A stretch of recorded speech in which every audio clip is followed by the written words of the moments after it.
Welcome to a new episode of the Creative Industry Insight podcast. I'm your host, Bobby.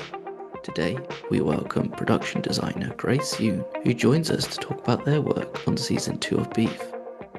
Grace will talk us through returning to season 2 of the show and how the different seasonal pastel colours played a big part in the visual design. Please be warned there are heavy spoilers in this episode. Now let's jump into the conversation with Grace.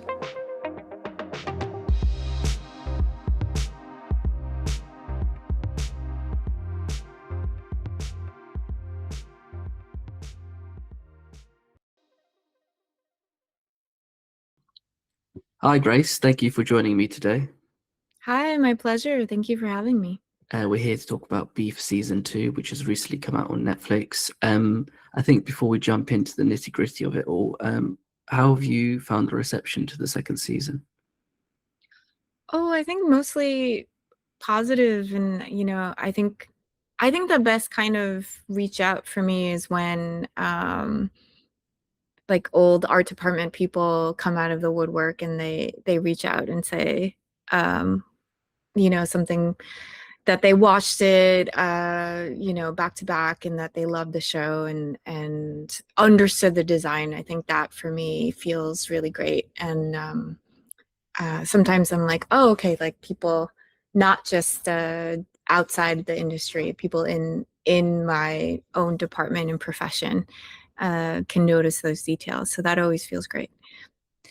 I think as well, like it means a lot when somebody in the industry sort of picks up on things as well, but then also understand the nuances that you're doing or how difficult parts of like your job actually is, compared to say like if your parents watch it. I think it's different when your parents, because your parents would be like, oh, now I understand what you do. Now I understand like what's going on.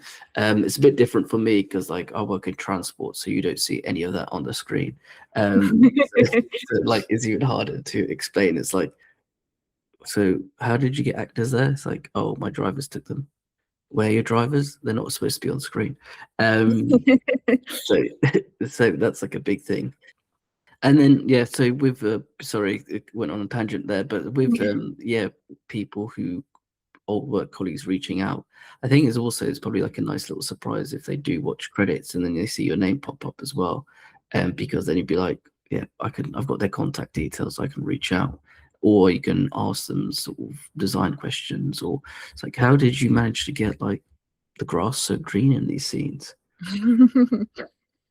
Well, luckily there was a on-call staff at all the time manicuring those greens. But yeah, I mean, it's definitely fun being able to answer these types of questions, because then it means that they enjoyed the show enough that it piqued their curiosity. And like you were saying, I mean, I don't think it's a tangent at all. Like I have the same experience with my parents who not quite understand what I do. But it is, I think that's a good response where to an outside audience person, what we do is a bit seamless and invisible. And we're just supporting the core of the performances and the narrative. So I think both responses are encouraging. I think it's one of those things as well where like if audiences notice something wrong, then you're kind of in trouble. But if they don't notice anything, you don't really get any sort of like pat on the back or anything. Like I know that sounds ridiculous, but it's like, as you said, it's like you have to be so seamless in this world that whilst we're talking on air, like how you'd be thinking about certain sets and waiting for everybody to come in and shoot because you're just excited for them to be in that space, but then also appreciate your hard work and build up to it, because like production designers come onto projects, they're probably like one of the first HODs that come on with their team, because you're sort of setting the groundwork for everybody to move in, and you're kind of laying the foundation of this world, especially in something like this where there's so much different, like you can tell there's a lot of like different class and structure, but then also you're setting it in United States and then also in Korea, so you're going to need to show the difference in how those worlds look and how also stuff like weather will play such a big part, because in Korea it does look a bit drab, but the United States side is like bright, it's colorful, it's happy, it's very luscious and green. Yeah, I mean, I think everything you're saying is spot on, because we were actually lucky in Korea because a lot of the scenes there were overcast, and it just really played into our themes of winter for Chairman Park. So, and a lot of the exterior scenes for LA and the club was like beautifully blue skies and sunny. So we lucked out with the weather there. It was on our side. Yeah, and it's funny how those sort of things work, because like it's always, I bet you, the few days leading up to it, whenever production are paying somebody who's like studying the weather to be like, I need a detailed report, and it's like, it's gonna Yeah. be, oh, it's gonna be snow, and it's like, wait, what? And something like that.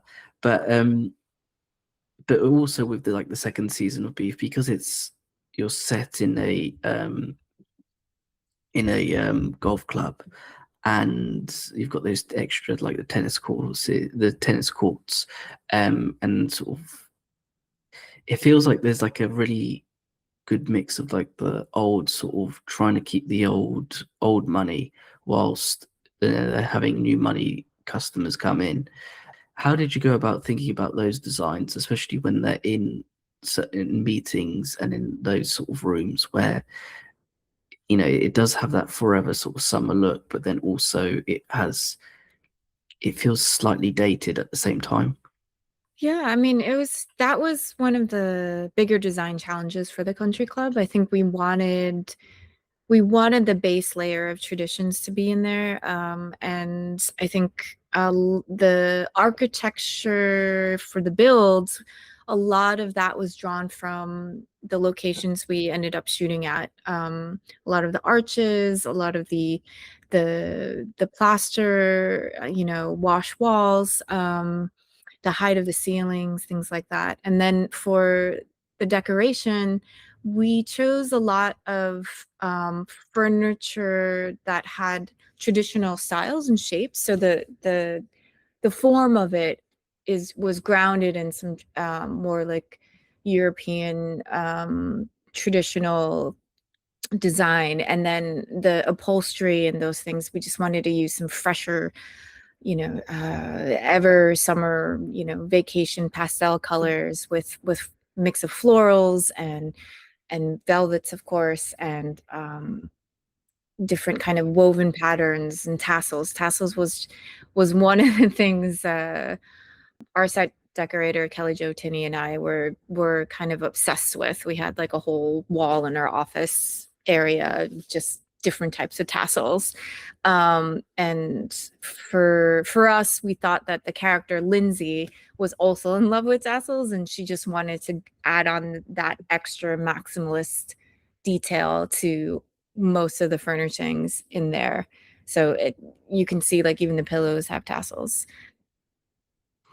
I think when you look at that stuff as well, like because they're such small details, but they say play such a big part in like character building. And I think you see that in like episode 1 of like the pillows. Oh my gosh, how many pillows you guys probably had to find of like a certain style, and color as well.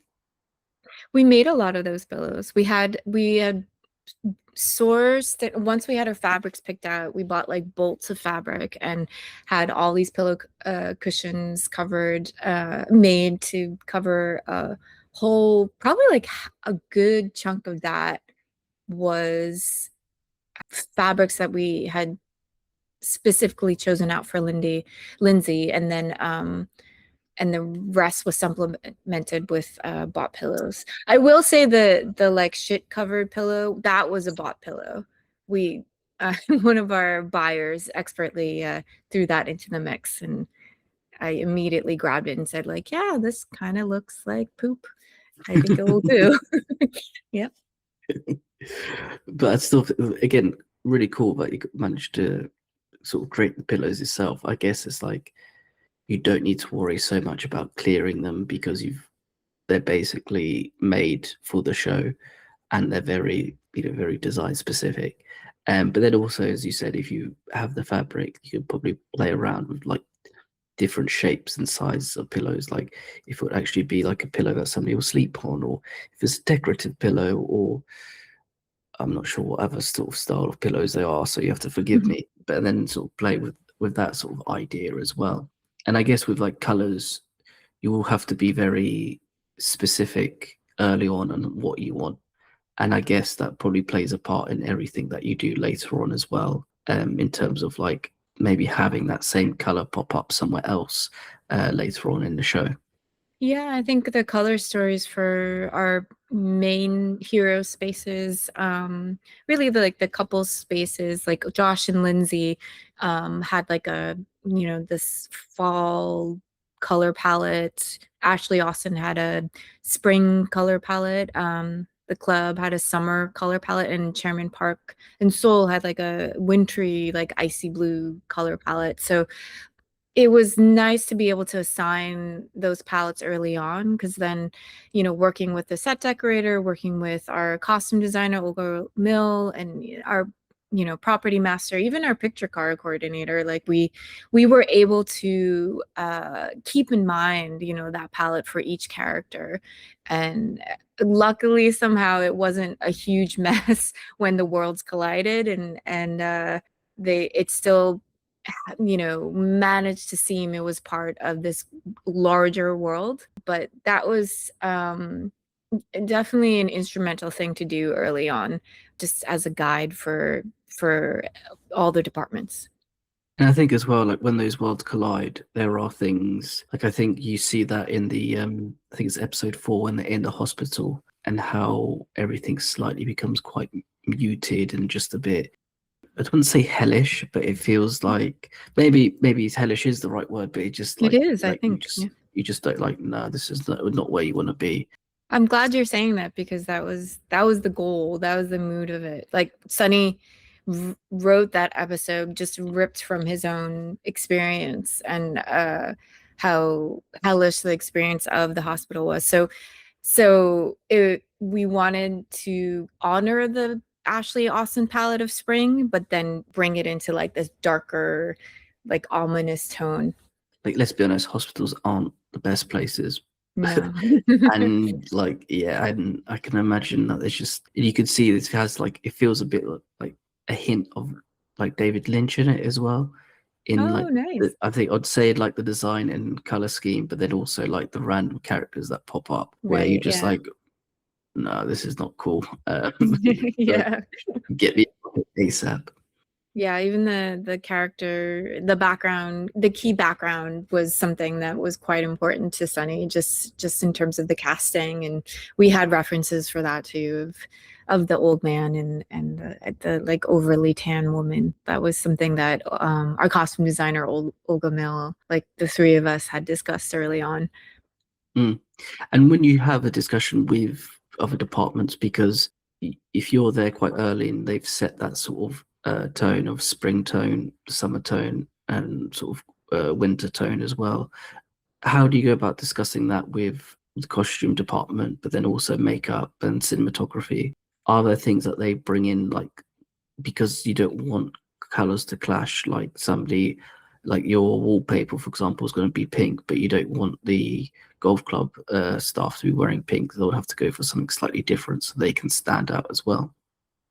Yeah, I mean, I think I worked very closely with Olga. I think luckily her office was right below my office, and we would bounce around to each other's offices, sharing fabric swatches, and any new update I would get, or approval of a design for a set that we were going to establish for the next episode, like we would always combine forces and review what we were thinking of to each other, just to make sure that it felt of the same piece. For instance, for the costumes for the Monte Vista Country Club, like I was very drawn to like the evergreen color of grass, and thought like that should be our key color, that like mixed with some butter yellow and like highlights of white. And Olga took that color palette and kind of ran with it with all the uniforms for the staff. And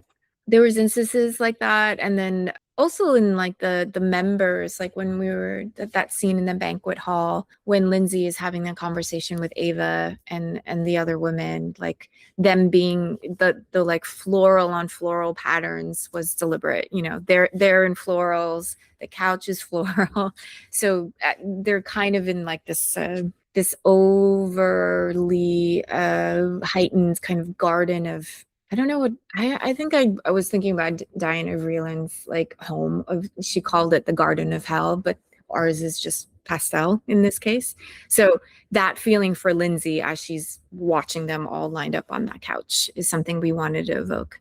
Yeah, and like they're just basically in like a glass case of of pastels and floral arrangements. But I do think like stuff like that where I can imagine that there's certain colors that just won't work well on camera, but then they also can then be like, well, maybe we could play on that a bit more, that you have that floral color where it doesn't look nice, but we can still keep it there because it adds a bit more character to the club itself, that there's just certain things that aren't changing.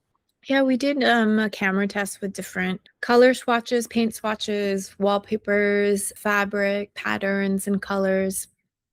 And then Olga also brought some dresses and outfits she was considering for our hero characters. And James, you know, did different lighting setups just so we just so that we were all on the same page to see what was actually coming up and working well or not working well, and just gathering information right before we started shooting.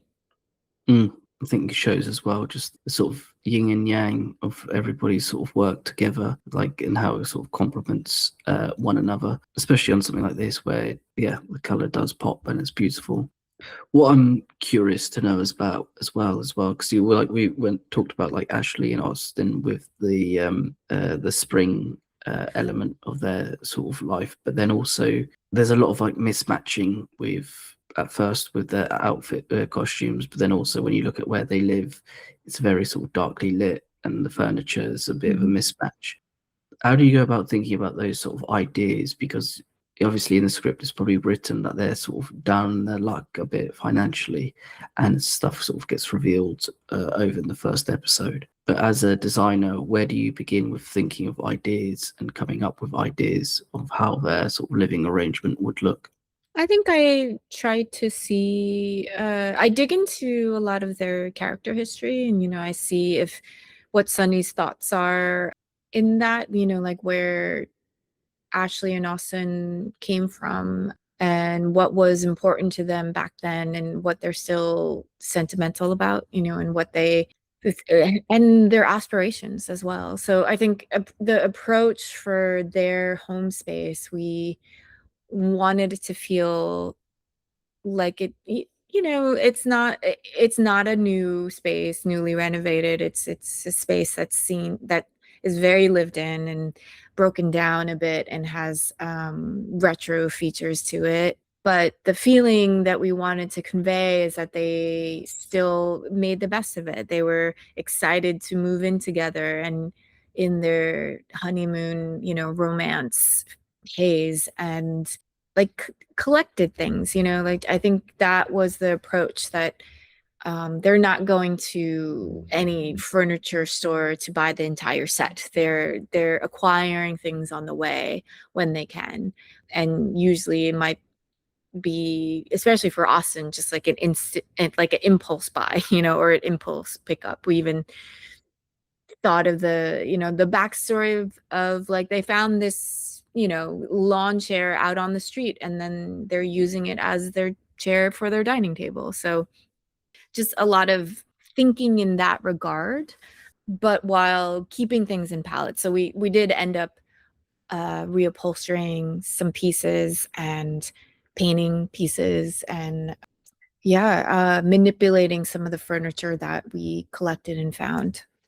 When those decisions to like reupholster the items, is that just something that you would think more is obviously something to do with like cost, because you might not be able to find something, but then also you can break down the look of sofa, for example, with the reupholstery. You can maybe make it look a lot more frayed, put stains on it and whatnot.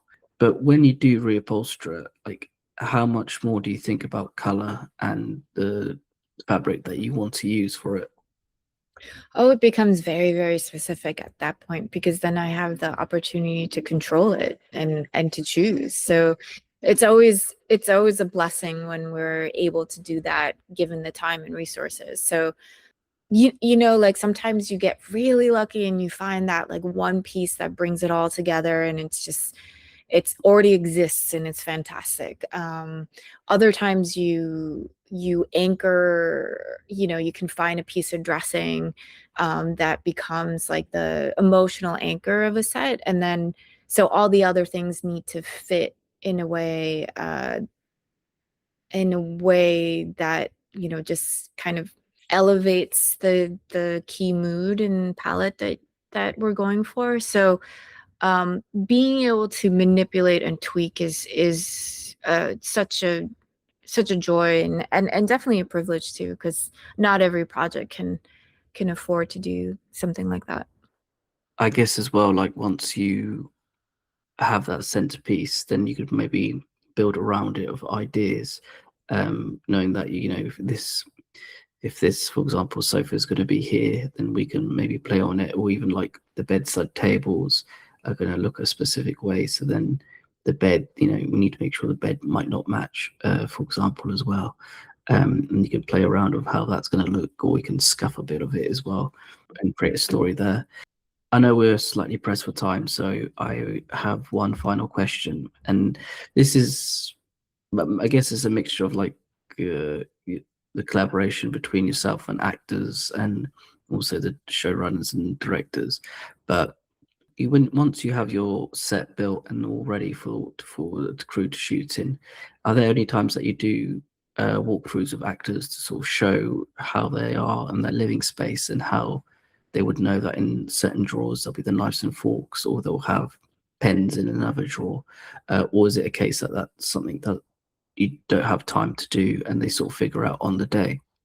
I think ideally it's always the former scenario, like that the set will be like as ready as it can be, and it may need like a few other flourishes, but then I do love inviting actors to set before we shoot it, especially if it's their character's personal space or home space, or just a space that they inhabit enough in the show that it needs to telegraph different layers of their personality and their history and their ambitions and aspirations. I think it's great to hear their thoughts about it, and I think it's also wonderful to see them play around, pick up things and play around with things, or walk through the space and start speaking some lines of a scene or dialogue. And I think that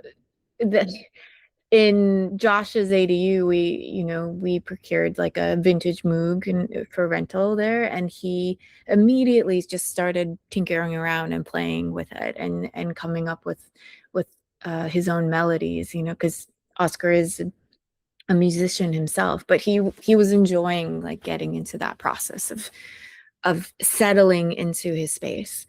Yeah, so it's lovely to be able to support an actor in that way. I can imagine, as again, with like Oscar being a musician, you could play around a bit much, but along with this, with these items, but then also walk around the space. I can imagine as well, if you pick up the wrong jersey for a team, it's like, oh, my character wouldn't support that team. You might need to get something different. It's like, oh, that's that Sure. could go Yeah. down like a lead balloon. Or we just remove something that the actor is not really feeling at the moment. But luckily, historically, it hasn't happened that often. Yeah, that's quite good. That's quite lucky as well. Grace, thank you so much for your time today. Thank you so much. Beef season 2 is streaming now on Netflix. Go out and watch Grace and her team's amazing work. Thank you again. Thank you. Take care. Bye. Bye-bye. You too.